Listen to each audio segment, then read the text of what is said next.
What's going on, YouTube? Today I've got an ultra fast-paced video on how to replace the trimmer line on your Kobalt 80-volt weed whacker. Make sure to drop the channel a little love if it helps you out, and here we go. Start by popping your battery out of there so you don't get hurt. And then position your trimmer head somewhere that's comfortable for you. Our first step is going to be taking this arrow and lining it up with that arrow. Like so. This is the easiest head I've ever seen in my entire life. Now, I've found after doing a couple tests that about 14 feet of 95 thousandths thick trimmer line fits perfectly in here. So once you have those two notches lined up, you quite simply look into this hole, and you're actually going to see, if you look on top of here, it says line in, and there's an arrow going that way. That means the line's going to feed in counterclockwise. So if you look down in that hole, which I'll take this apart when we're done here and show you what I'm talking about, but you literally just stuff it in the hole, and it's going to come out the other side like so. Now you pull this all the way through until you have equal lengths. So with that all the way through, I have about 7 feet sticking out, and I got the ends lined up. Now don't worry if it gets into a mess. Just grab the two ends closest to the head, and you're now going to start twisting this counterclockwise.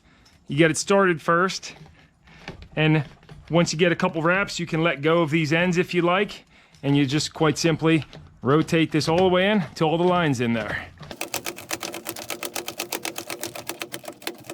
Once you're down to 2 hand-sized nubs, you can grab them, pull them tight, and if they're not perfectly even, you can take a pair of diagonal cutters and snip them. Let's try this out now. And try to bump feed.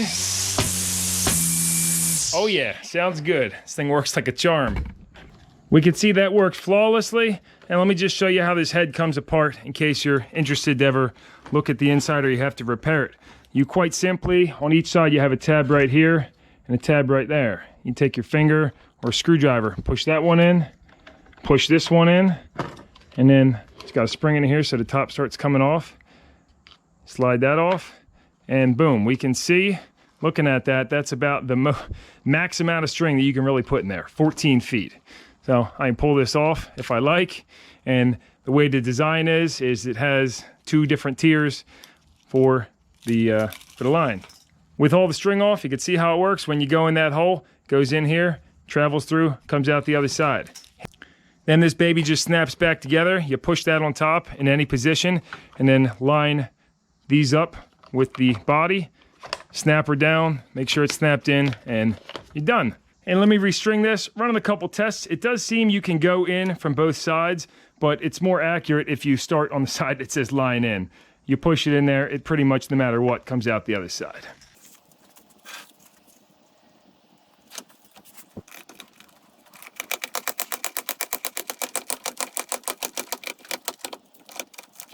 All right, and that'll wrap this one up. Consider leaving the video a thumbs up, commenting, subscribing. Any of that kind of stuff really helps me out. And until next time, this is Chris Brown here, No Nonsense, No How. Maybe I'll see you in another one.